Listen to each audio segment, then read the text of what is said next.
So welcome everyone. This is the Quant University Fall School guest lecture series. And today we are fortunate to have Dr. Valeria Sadovykh from PwC, Jun Wu from Forbes, and Dr. Reid Blackman from Virtue Consultants. And the theme of today is responsible AI in action.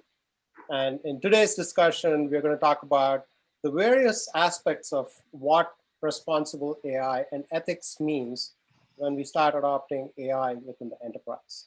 My name is Sri Krishnamurthy, and in the last 16 to 18 weeks, we have been hosting these Wednesday lunch and learn sessions, lunch and learn for the folks who live in the East Coast at least. But we have had people from different parts of the world attend these sessions, and I just saw someone from Kuala Lumpur say hi in the chat window. And I'm going to give you a brief introduction to what we do at Quant University, and we will get the discussion flowing. So let me share my screen.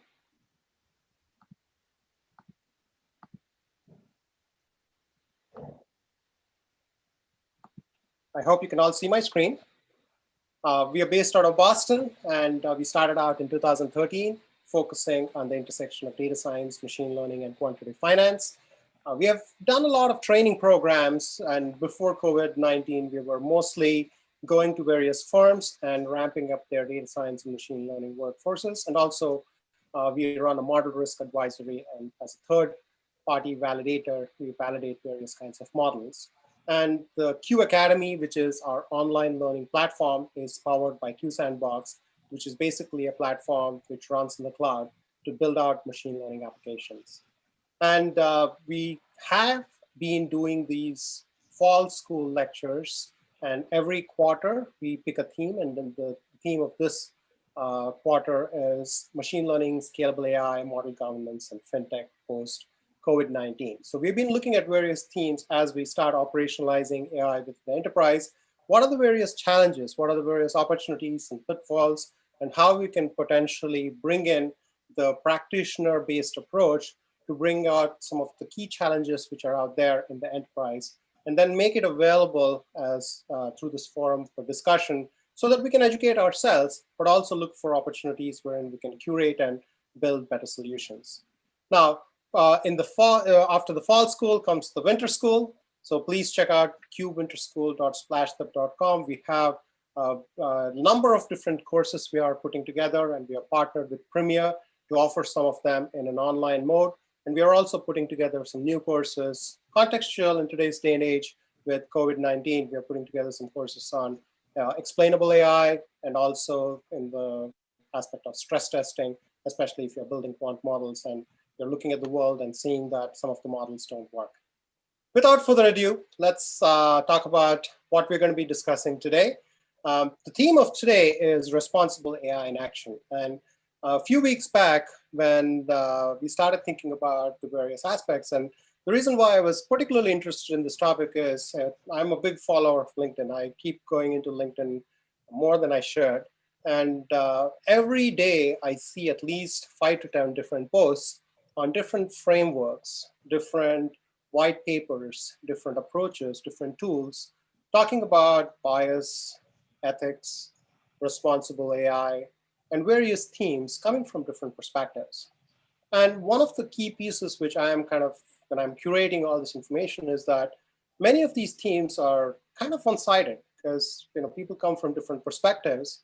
But as practitioners, we have to understand that all these solutions which we have been building, and the recommendations, the papers which are coming out in various frameworks, are things which needs to be practical and pragmatic enough that it could be adopted within the enterprise. And that's kind of the topic of discussion today.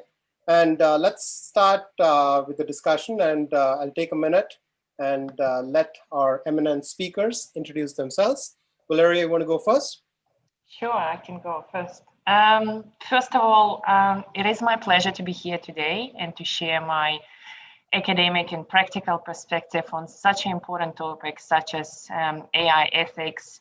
And I think AI ethics now touch base everyone in the world, as an organization, individual, institutions, and corporations. So as for myself, I'm Valeria Sadovykh. I work for PwC Labs. At PwC Labs, we design, deploy, and implement innovative technology for corporate clients. We utilize Industry 4.4, machine learning, AI, mass customization, intelligent automation solutions. I have been in technology consulting for many years. I have been working across New Zealand and Australia, Southeast Asia, Europe, and now I'm based in the US. In addition to my consulting career, I'm also quite a big advocate of academia. I have a PhD from University of Auckland, New Zealand, and my research team is actually focusing on responsible AI, AI and ethics, how emerging technology is impacting human decision making, and what is our rate of adoption and accelerating of AI in our everyday usage. And with overall agenda, I'm kind of trying to look into how AI can actually have a social impact on our lives. And that's it from me. Thank you, Valeria, and welcome. Jun, do you want to introduce yourself, please? Hi, I'm Jun. I'm a contributor to Forbes. I used to be a technologist in the financial industry. I worked for various banks in Asia and in New York as well as a technologist. So from the practical side, I'm familiar with some of the operational aspects of responsible AI. And thank you, Shri, for inviting me today. Right now, as a contributor to Forbes, I talk to business leaders in both the startup community as well as in the fintech and financial community about some of the topics related to AI implementations. One of the big topics that I'm following right now is enterprise AI. And so it's really a pleasure to be taking part in this discussion today with the both of you and Shri. Thank you. Oh, thank you so much, Jun, and welcome. Reid? So I'm Reid Blackman. I'm the founder and CEO of a company called Virtue. So Virtue is an ethical risk consultancy where we focus on helping senior leaders operationalize AI ethics programs. So I've been doing this for about 2.5 years. That's when I started the company. Prior to that, I was a philosophy professor. So teaching, researching, publishing on ethics for about 15 years now. That's me. Oh, thank you so much and welcome. And so we can kind of, roll up our sleeves and get into a discussion mode now. So we don't have to kind of keep this discussion formal. So feel free to chime in, and people who are listening in, feel free to use the chat window and also the Q&A window so that you can pose any questions you have. So first of all, let's kind of get to the most important question of the day. What is AI ethics?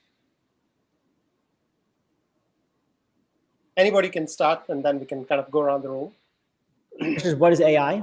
What is AI ethics? Oh, AI ethics. How do you define AI ethics?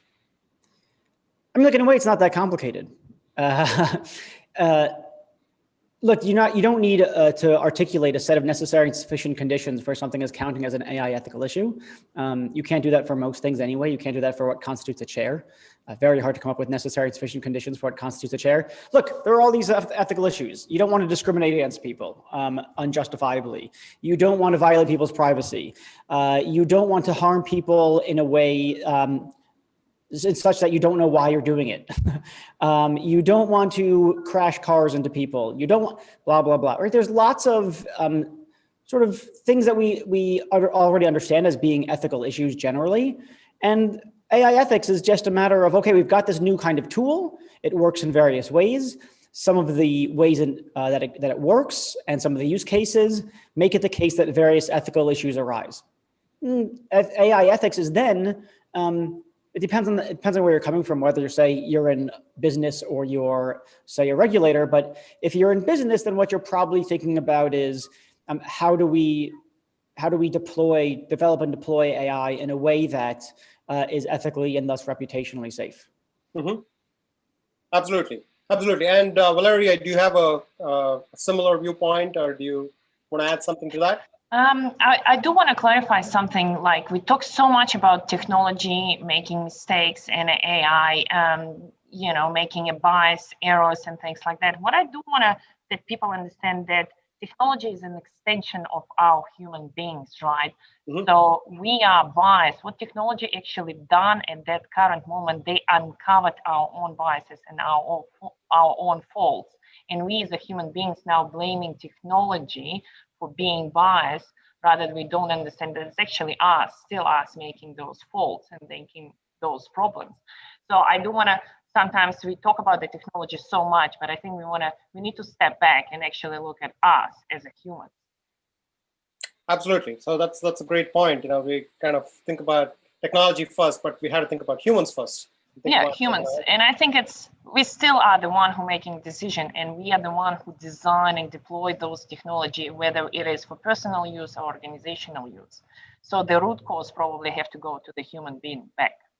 Absolutely. And Jun, you've been talking to a lot of business professionals, technologists in your interviews, and you've also been doing research in this area for a lot of. I've seen many articles on this theme from you. How do you define AI ethics and responsible AI in general? Okay. I mostly agree with Reid and his interpretation of ethical AI. However, for me, I feel like you, I'm inundated with research and papers related to responsible AI. And I think there needs to be a distinction between responsible AI and ethical AI.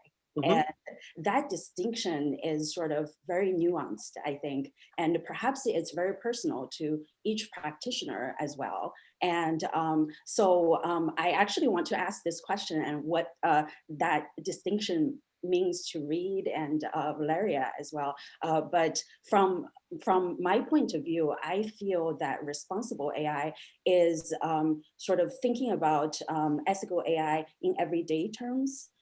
Where you're on the ground when you're operationalizing AI, what are some of the practical questions that you're asking to make sure your AI implementation follows a set of frameworks that your firm might be adopting. And so responsible AI to me is perhaps a subset of ethical AI. And that is a little bit of a nuance. And I think maybe when I talk to practitioners, it feels to me like a lot of practitioners are thinking about responsible AI within the bigger framework of ethical AI, and then taking steps incrementally forward every day in their projects to think about questions related to responsible AI in order to move toward sort of the ultimate goal of ethical AI. And that to me is a very interesting nuance between the two terms.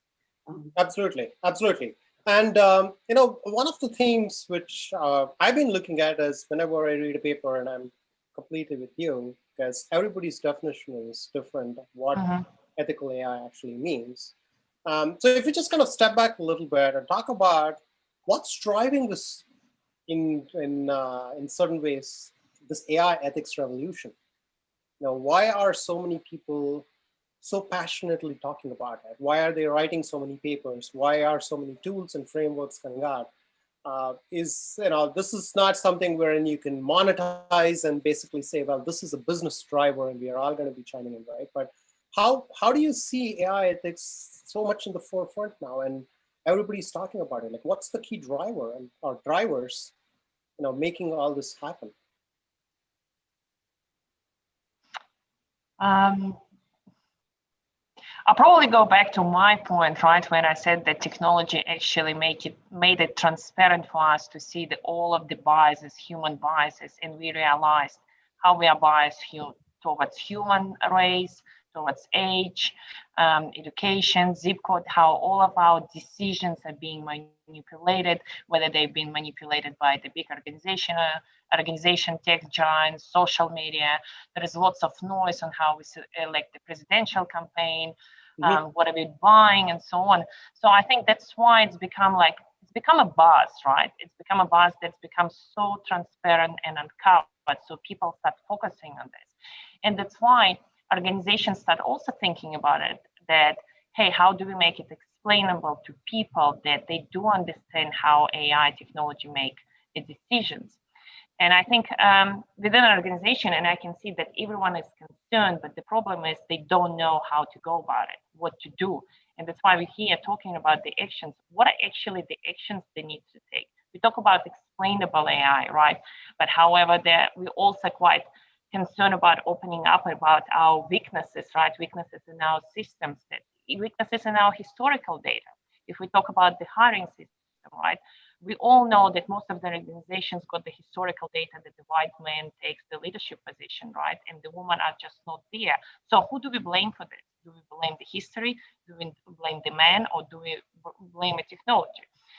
So I personally think that the definitions between responsible AI and ethics AI, it's probably a question of preference. However, I can see that doesn't matter what the term we're going to use, it's an extension to our existing operation of GRC framework, governance, risk management, and compliance, right? I think it should be linked to the existing government structure and government process that we have in process with additional layer on specifically biases, AI technology. That's right. Reid, do you have a viewpoint? I know you've been consulting for various companies. What are the key drivers? Why do they call you in the first place? Why are there concerns they're having internally, or they're trying to educate themselves, or combination? Yeah. What do you think? I mean, look, different people have different motives, right? And then there's also what they say their motives are, and then what their motives are, right? So, look, some people really care, right? They really take the ethics of it seriously. They care about fairness and anti-discrimination, yada, yada, yada. And so those people are motivated for those reasons. Some people say that those are their reasons, but really it's risk mitigation, right? It's not so much that they're passionate about the cause, they're just really passionate about not screwing things up and getting in trouble for it. And that's, by the way, that's a fine motive as far as I'm concerned. I mean, when we're talking about ethical AI and practice in business, I don't think it's necessary that people be moved for the right reasons, as it were. Doing the right thing for the wrong reasons is better than what's going on right now, which is doing the wrong thing, period, right? So to my mind, doing the right thing for the wrong reasons is better than just doing the wrong thing. So some people are motivated by straightforward risk mitigation as opposed to a passion for justice or something like that. Some people are driven by ego, right? They want to be the leader in ethical AI. It's all the buzz now. And so wouldn't it be awesome if I were the person who was leading that charge in our company, in the industry, et cetera. So sometimes it's ego. So when it comes to why people in business are actually doing it, there's not a single reason, there's not a single motive. Not only is there not a single motive among individuals, there's not even a single motive within a given individual. A lot of, these different motives can be present inside of an individual. And they can be of varying strengths, varying by person. And the same thing goes with the question about why is it such a hot topic now? Why is everybody talking about it? Well, there's lots of stuff. Some are, swept up justifiably or unjustifiably so in certain social movements, say Black Lives Matter, the Me Too movement, and they want to find expression. They want to express that commitment in the work that they happen to be in. So if you're passionate about, say, the Me Too movement or the Black Lives Matter movement, and you happen to be in tech, well, here's a nice place to start talking about it in AI ethics, as opposed to whether if you're somebody in HR, right? So there's a way in which what's going on in society gets brought in to the tech world simply because people who are in society and have tech jobs want to express their passions in the particular roles that they're in. That's very interesting. And then the very last thing I'll say in regards to Jun's question about responsible versus ethical AI, look, in some ways, this is just a semantic issue, right? How do we want to stipulate use of these terms? I think that one way that it goes on is that people use the term responsible AI because they don't know what the heck AI ethics is.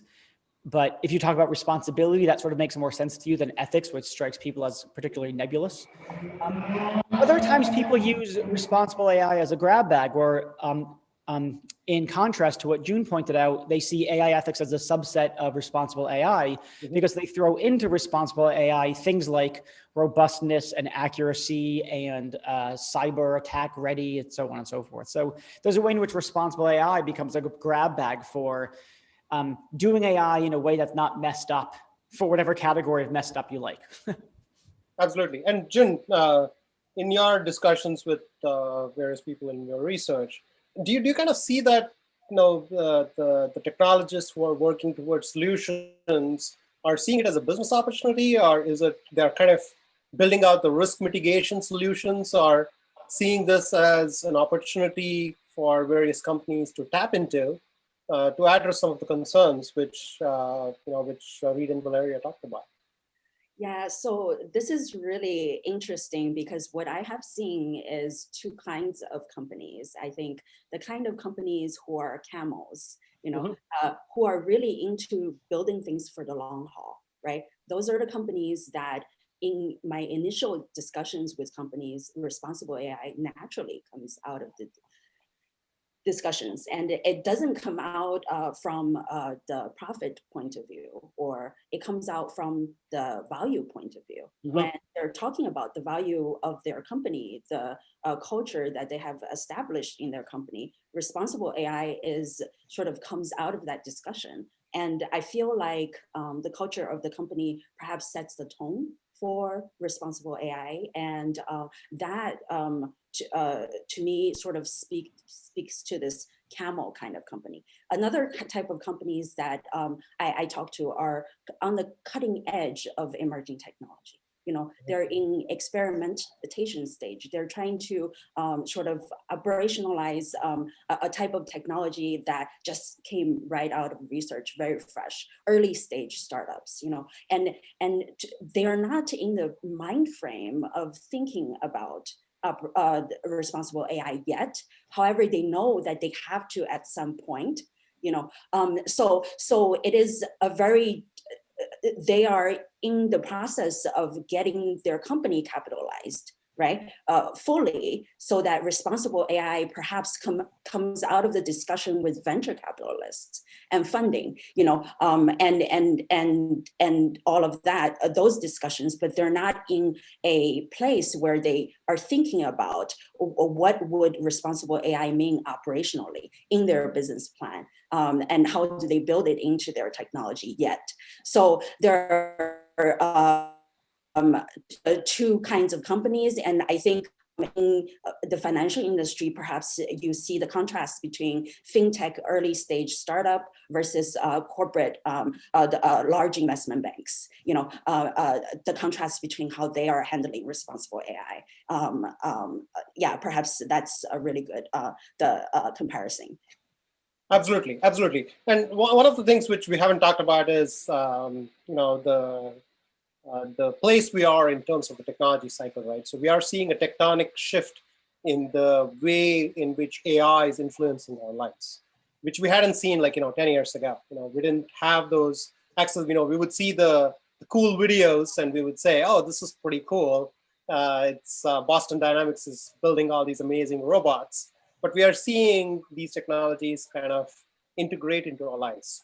Things like facial recognition, use of different kinds of methodologies in which the way we take decisions, like applying for a credit card. Who's making a decision? We don't know if it's an algorithm or a human sitting and making a decision. Or things like autonomous driving, wherein we are going to be delegating the responsibility of driving to machines, and now we have to coexist with another device which is making decisions versus we making decisions as humans.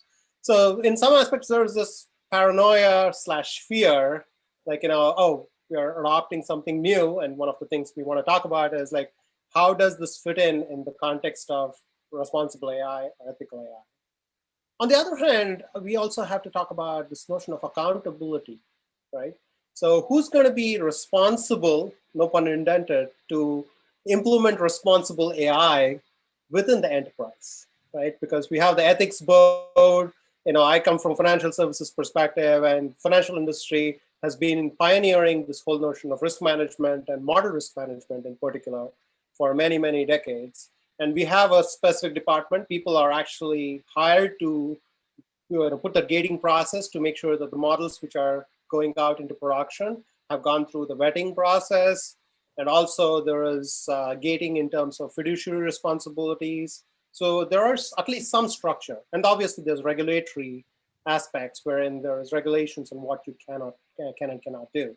But in the way AI is coming and the way innovations are coming, it's a little bit of a wild west. How do you see the organization structure And how do you see who's going to be responsible in making sure that some of these principles we are talking about are actually enforceable and pragmatic within the enterprise? And I just want to leave with one quote with Andrew Ng in one of his newsletter had mentioned, which had there was a white paper put out by a large organization about AI ethics. And he apparently talked to one of the engineers who was actually implementing some of this. And the quote was, well, it's nice that they're thinking about it, but from my day-to-day perspective on the way I do my job, and it's not going to change much. I'm going to be doing what I'm going to be doing, right? So how do we make sure that we have the right kinds of accountability structure within the enterprise? Reid, you want to go first this time? Yeah, sure. So look, one of the issues that we're seeing for why AI ethics is having difficulty getting uptake, aside from the fact that people don't understand what the term ethics means and they don't know how to think about it and they don't know how to operationalize it, is that there is no cross-organizational standard about who ought to own this problem. Mm-hmm. There's just none. There's something forming, some convergence of views about this, but there's no standard. And when we know that when there's no cross-organizational standard, that means you need someone in a leadership position to stand up and say, I'll own it, which also means they need to spend budget on it. But if you don't have any cross-organizational standard, and people don't want to spend their budget on stuff, then they're not going to spend it on this, right? So one thing is there needs to be some kind of cross-organizational standard about who owns it. Now, as for who that ought to be, first of all, it's got to be in the C-suite, someone in the C-suite. These sort of robust AI ethical risk program is not going to be maintained and sustained and scaled if it doesn't have buy-in from senior leadership, because it's going to have to be woven into every facet of the organization, right? It's going to be in product development, it's going to be in marketing, it's going to be in operations, it's going to be everywhere.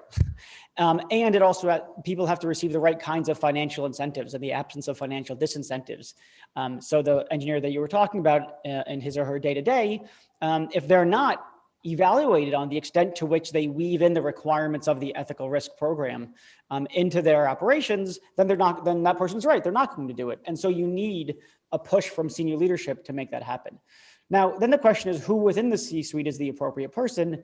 And it looks like the most appropriate person, and I'm seeing the most adoption, the most leadership around these roles is something like a chief data officer or chief analytics officer or chief data and analytics officer, somebody with a title like that.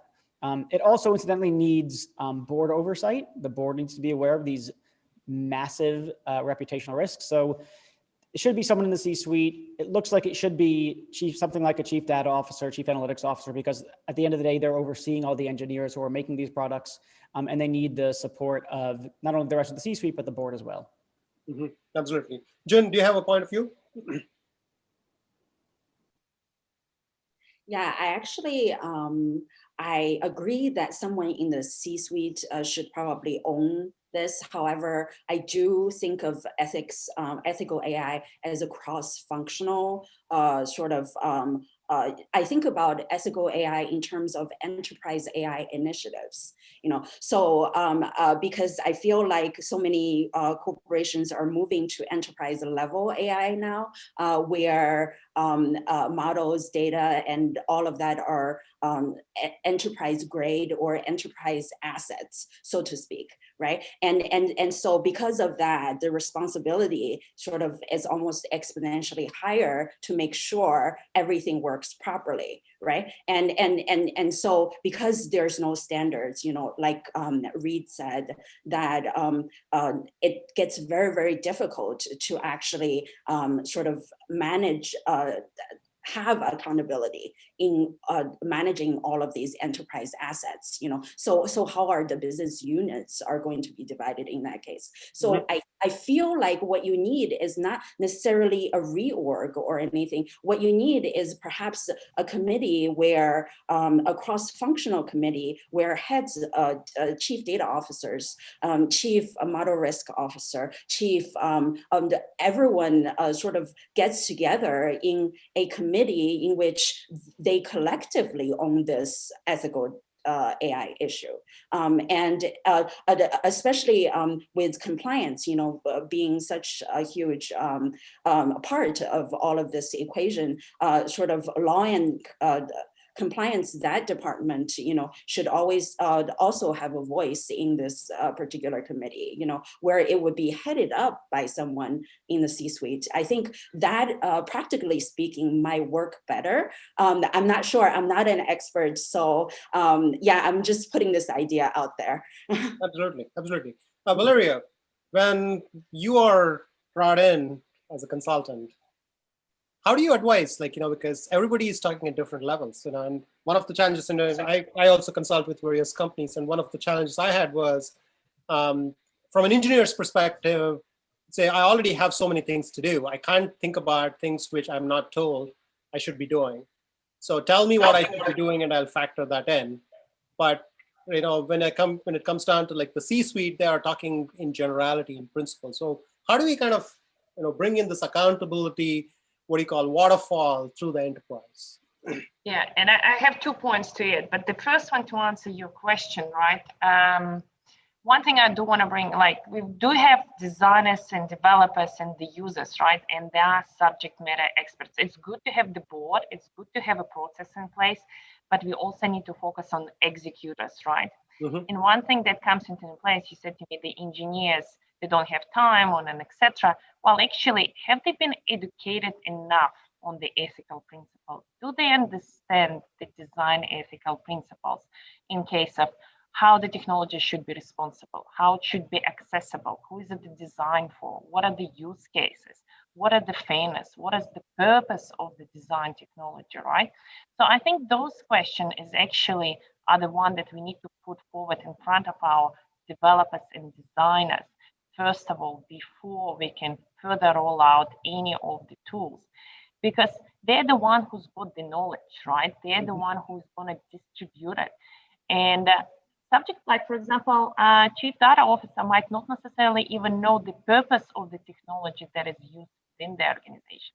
And that's actually quite scary. So until we educate as our users in our initial point of view with technology, we cannot progress further, right?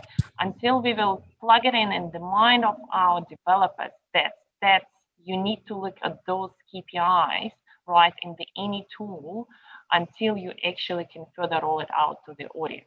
I think that's the first aspect for me, and I always kind of try to bring it up as long as we need to keep the conversation free, right? We need to keep it going. We need to question it. How responsive is the technology we design? Who is it designed for? Who is going to use it? What are the use cases? Have we thought about the use cases that might potentially harm our users? Or we're only thinking about the best possible outcome? That's the first question. And then after that, I do want to ask the question in terms of to our audience as well as the other two participants is, there's all of this ethical design and the rules. Are we making it compulsory, or we want a genuine governance on responsibility of AI? How do we track it now? Is it becomes the same as the quality, how we've got the quality compliance rules, or is it ethics, and the ethical is something personal and it's up to you how you're going to navigate it? So I think that's also becoming quite an interesting question with organizations and the people. Absolutely. Now, just to look, give just a little bit of a switch in terms of topics, and I want to kind of focus more on the AI part of the ethics, AI ethics thing, right? So AI has significantly changed in the last 10 years. The complexity of algorithms, the meta learning, automatic machine learning, the use of GPUs, the different kinds of models which are out there. Frankly, I teach at the graduate school machine learning and related topics, just to keep track of what's happening and to really understand how these algorithms work, it's becoming a challenge. And when I talk to companies, that's one of the challenges they talk about, saying, well, we don't have that level of smart people to actually understand and build out. And many a times we just go for automatic machine learning solutions or APIs, and we don't know how the technologies are built, and we don't have the choice to go in and hire someone like who's with a PhD and can actually code up these algorithms from scratch. And first, then secondly, it's not even feasible and practical to build out that kind of technology workforce within every organization wanting to use AI and machine learning, right? So the challenge becomes, how much of it should be something we assume that someone has done the due diligence and we adopt it, versus we building the structures to do the due diligence ourselves. And the secondary aspect to this whole dilemma is, most of these models in AI and machine learning today are data-driven. And unfortunately, when we look at historical data, we don't have clean, ethically followed principles, in our data sets. The way decisions have happened in the past, these are biased data sets. Now, the decisions were done by humans. Humans have inherent biases, and those are reflected in the decisions which were made. And now we are thinking about building machinery to operationalize these decisions. And these machines and algorithms are learning from past behaviors. And then explicit intervention needs to happen to make sure that you are not kind of baking in these inherent biases which were observed into newer algorithms, and we standardize these biases which we have observed in the past, right? Now, what are we aiming at in here? Are we aiming at creating ideal machines which are going to mimic the state of the world we all aspire to be in, which may not be something we can sell, to be very honest, because enterprises will think that, well, I won't be able to make decisions. It's going to hit my bottom line, so I won't be able to adopt it. Versus achieving human level intelligence, wherein we say, well, humans make these kinds of decisions, humans make mistakes, and machines are doing things on par with how humans would make mistakes. So if we assume that that's the level of performance we can get, it's acceptable. So where do we stand in this debate? Should we aim for the ideal, saying, all or none, it has to be at this particular standard, otherwise we won't be able to adopt it, versus let's aim at what humans potentially can do, which is reflected in what we have seen in the past, and try and bake those into machines. Jun, you want to start? Well, that's a really big question. And that's a question that I grapple with every day as I talk to business leaders and technologists. And I think many people are thinking about this. However, I feel like responsible AI and ethical AI, the central theme here is not just taking accountability, but also rigor, right? And rigor is something that we're all very, very familiar in investment banking, right? And it all started with a simple model someone built, right? A long, long time ago that was statistical, that was, and there were tests that were run, and it all started with this very, very small thing, and that wasn't very well tested. And then later on, people sort of added on to it, the components were added on and complicated, more and more complex models were created, right? And therefore more and more complex tests and all of that were devised, and the pipelines were built and all of that. So what I think is rigor, right, is a mindset, right, that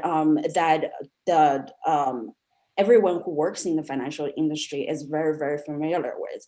And now is probably the optimal time when you're talking about enterprise-wide AI and upgrading AI algorithms and thinking about the complexity of testing versus the complexity of implementation and the complexity of algorithms, all of these trade-offs, right? Explainability and all of these ethical issues. When you sort of take this rigorous mindset into working with these problems, I think any incremental difference that you can make in raising difficult issues and difficult questions to highlight trade-offs, right? Highlight accountability where they need to be made is probably the most important.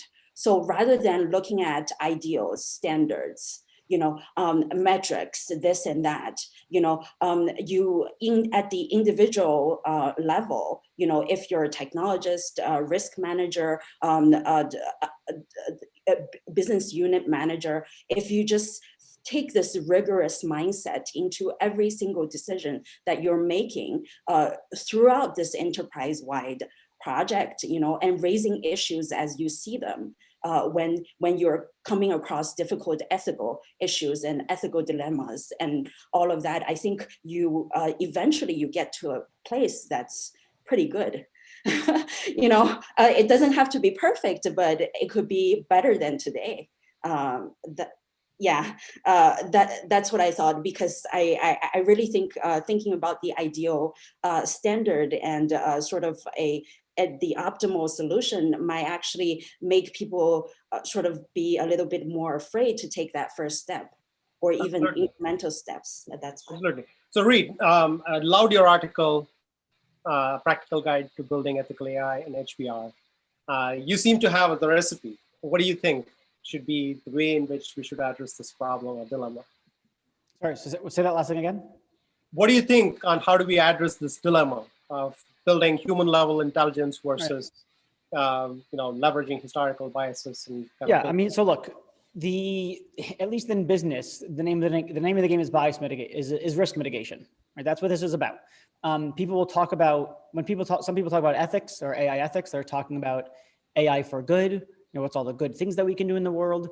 And that's really important, but it's not what most businesses have in mind when they're building their products, right? So there's the AI for good people, and then there's the AI for not bad people. And I am squarely in the AI for not bad camp, which is to say, let's use AI for ethically good and ethically neutral ends.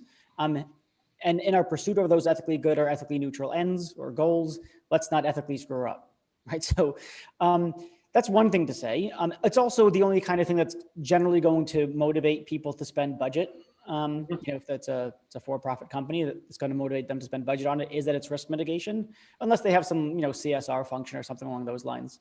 Another thing to say is that we are not very good about articulating the ideal, what constitutes the ideal. There's a long history of ethicists and political theorists contemplating or arguing about the ideals. And it's very difficult to discern what exactly the ideal situation is. On the other hand, we're much better at figuring out what's really bad for us.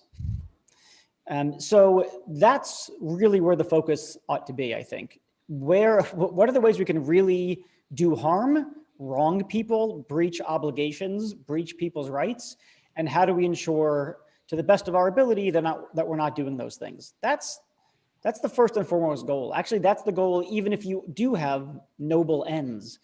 First, do no harm. Absolutely. Valeria, what do you think?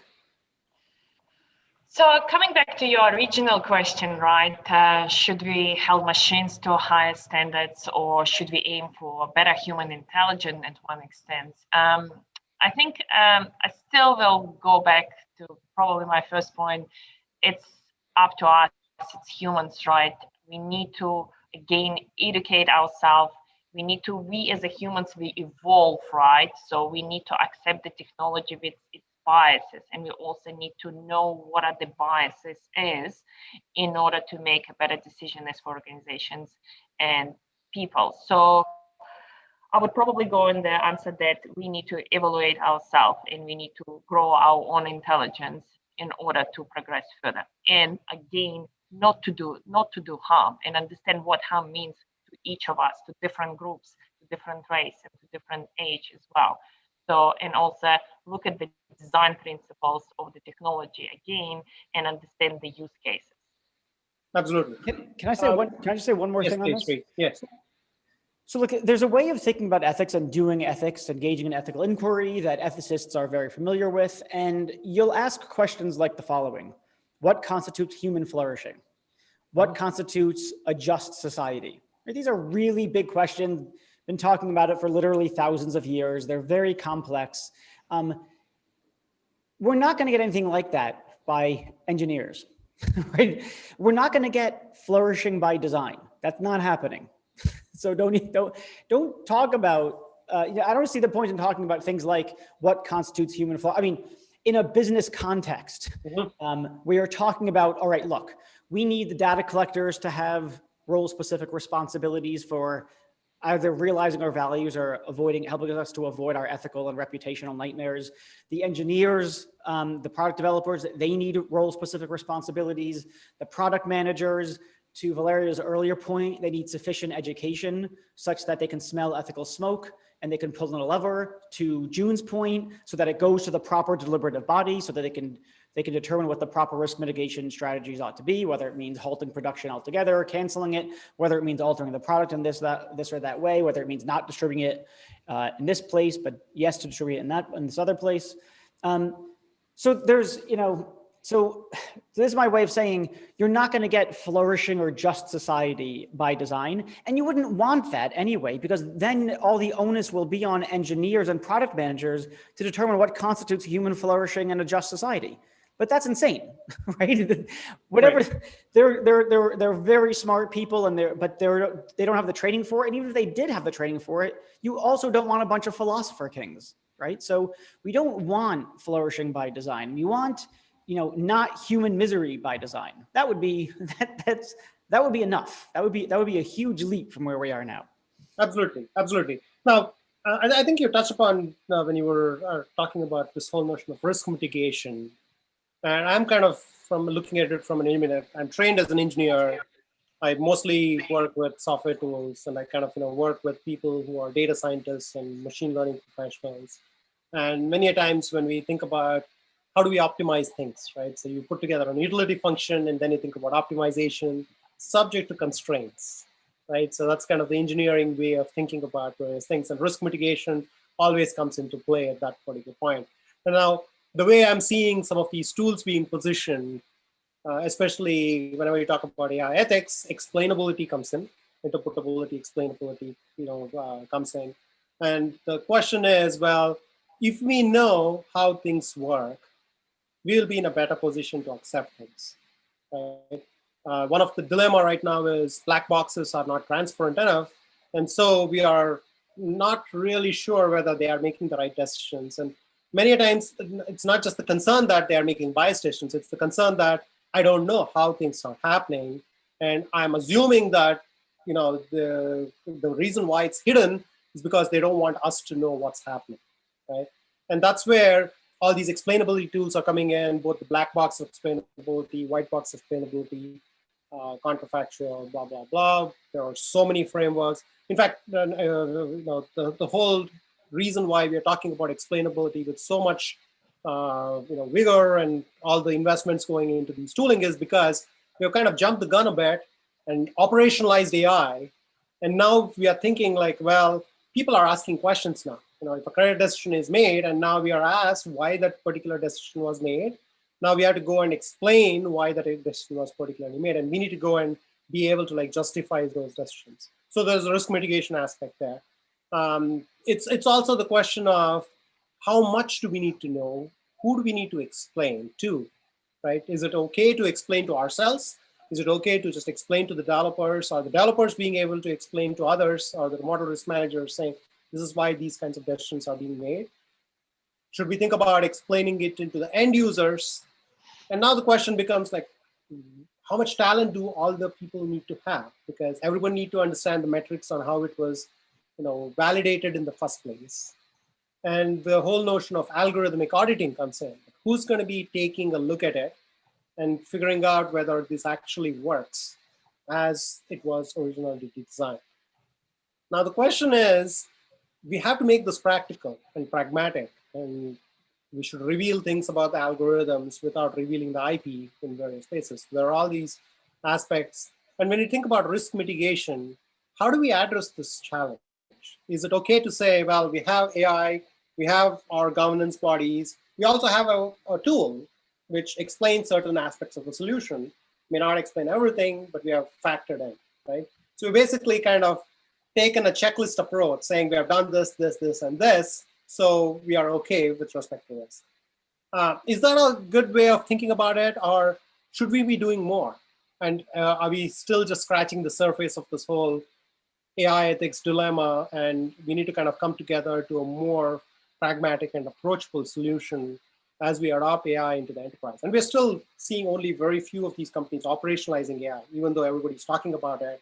Very few are actually operationalizing it because of all the concerns we are discussing now. So maybe Valeria, you want to start? I think we'll probably take this as the last question, and I think there are a couple of questions from the audience we'll take. Yeah. Okay, I will try to be brief, and I will go to your point on algorithm auditors, right, and algorithm auditing. And being myself from an auditing firm, of course, obviously, I'm going to say it does make sense to have an audit and provide some sort of like review of the algorithm as well. However, the dilemma comes is who is going to have this knowledge on ethics and fairness and how they're going to audit the processes. The concept of the audit, like we audit the financial systems, we audit the tax systems, we audit the different processes, and it does make sense. With the ethics, it's going to be all new. So we will be going on the journey together, and we will be making mistakes, right? And we have to learn about these mistakes. And probably the things that our organization needs to do is to actually be transparent about those mistakes and those roadblocks and have the conversation open. So yeah, explainable AI is about being open and having a conversation and having diversity and being able to test and fail and again retest the system. So I'm an advocate for this, but however, it might be an expensive cost for all of us. So, Reid, you want to? Yeah, so I mean, look, there's a ton to say here, and we don't have nearly enough time to say it all. Look, one question to ask is, why is explainability ethically important? Mm-hmm. It's not obvious to me that it always is, right? So let's say you've got a cancer diagnosing machine that's 99.9% accurate, but we don't have a clue how it gets to be so accurate. But it's been right in the last, 10,000 opportunities we gave it to make predictions. Do we say, no, don't use that anymore, even though you're saving tons of lives because it's not explainable? Dial down the accuracy for the sake of explainability. That's not obvious. I'm not saying that we ought to or ought not to. I'm at least saying that's an ethical question. And it's not obvious that the answer must always be make sure it's explainable. That's one thing to say. So, which means that the question then is, when explainability is ethically relevant and ethically important, why is it? Is it intrinsically ethically important, or is it just important because it's a useful tool for some other stuff? So for instance, a lot of people think explainability is important because it's a useful way by which we can detect bias, which means it's instrumentally valuable, it's of use, but that doesn't mean that it's, if you like, intrinsically ethically important. On the other hand, sometimes it is really intrinsically ethically important, like if you're giving a risk rating for a defendant, and you're determining whether they're going to be, whether they deserve probation if they're found guilty, et cetera, then you might think, well, we're harming someone so that we owe them an explanation. We owe them an explanation out of respect for their personhood or their rational agency or their moral worth or something along those lines. So again, there's lots to say here about why explainability is important when it is, and what makes it, what makes it ethically important. Man, maybe I have more to say, but we're running out of time. So let me pass it off to somebody else. Jun, do you have any last thoughts? Okay, I agree with Reid and Valeria, and particularly I agree with Valeria's iterative approach to thinking about this issue. And I do think that explainability is also not applicable in every single case, like Reid said. However, I want to add, however, that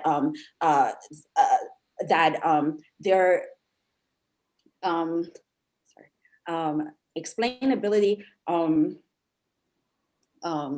sorry, it just escaped my mind. I was thinking about it when Reid was talking. I can blather on again if you like. And because what you said kind of inspired this, but I think, you know what, given the time of this, I will probably just send a response to you later, Shri. Yeah, I'm sorry that it just escaped my mind. But it was a good point that it's not always explainable. Yeah, I think it was really, like Reid, you put it in the point. Sometimes we don't have to explain the decision, or it might be not the right environment to explain the decision. So how do we do about it? Yeah. Yep.